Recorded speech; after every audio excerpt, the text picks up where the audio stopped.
네, 아는 기자 정치부 정현주 기자 나와 있습니다. 지지율 이거 어떻게 봐야 되는 거예요? 제가 여론조사 전문가들에게 물어보니까 이렇게 답이 돌아왔습니다. 허니문이 끝난 것 같다고요. 숫자만 보면 그렇습니다.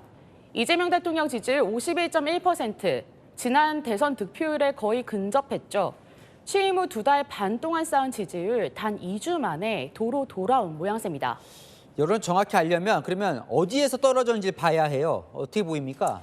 지난 2주간 여론의 흐름을 보니 첫 주 보수 이탈부터 시작이 됐습니다. 대통령과 민주당 모두 8월 첫 주 가장 많이 떨어진 지역이 대구, 경북. 가장 많이 떨어진 연령 70대 이상, 성향은 보수층입니다. 그러면서 대통령 지지율이 50%대로 떨어집니다. 대선 때 찍지 않았지만 취임 후 힘실었던 보수층이 돌아선 모양새죠. 그런데 2주 차에는 그럼 뭐가 조금 달라지나 보죠? 네, 지난주엔 하락을 주도한 계층이 달라집니다. 지역을 보면 대통령 강세 지역 인천, 경기에서 가장 큰 폭으로 떨어졌고 성향으로는 중도층에서 대통령과 여당 가장 많이 떨어집니다.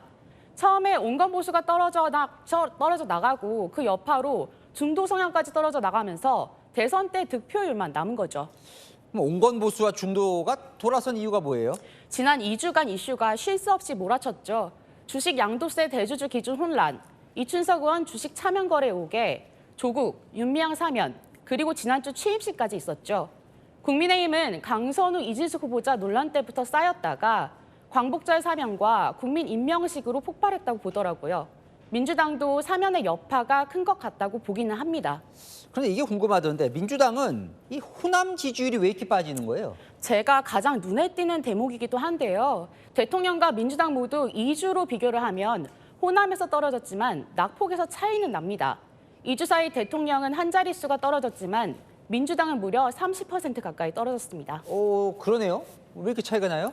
이 역시 여권으로서는 가장 고민이 큰 대목일 것 같은데 조국혁신당 지지율이 올랐거든요. 조국혁신당은 2주 전만 해도 호남에서 한 자릿수였는데 그런데 이번 조사에 보니까 17.6%까지 치고 올라왔습니다. 물론 지역별로 쪼개면 표본수가 적어서 오차 범위가 크다 보니 조금 더 지켜봐야 하지만요. 호남에서 조국혁신당이 경쟁 상대가 될 수 있다는 민주당의 고민이 바로 현실이 될 수 있는 대목인 거죠. 조국 사면으로 여권 지지율은 빠지고 조국혁신당은 오르는 형국입니다. 자, 그럼 민주당과 대통령실 분위기는 어때요? 네, 그 민주당 지도부 의원에게 한번 물어보니까요. 사면 후폭풍은 예상했던 일이고 지지율에 반영이 됐으니 회복하지 않겠냐고 기대하던데요. 정청래 민주당 대표 취임 후 사람과 악수하겠다며 야당의 강경 일변도 정책을 펴고 있죠. 사실 앞서 보신 대로 보수, 중도층 이탈이 현재 지지율 하락을 이끈 모습인데 하지만 당장 바뀔 것 같진 않습니다. 이번 주 노란봉투법, 상법 다 통과시킬 예정이고요. 대통령 의중을 알만한 한 여권 관계자에게 물어보니 문재인 전 대통령 때처럼 60에서 70%가 목표가 아니고 단단한 50%로 가겠다면서 여론에 일희일비 않고 갈길 가겠다고 하더라고요.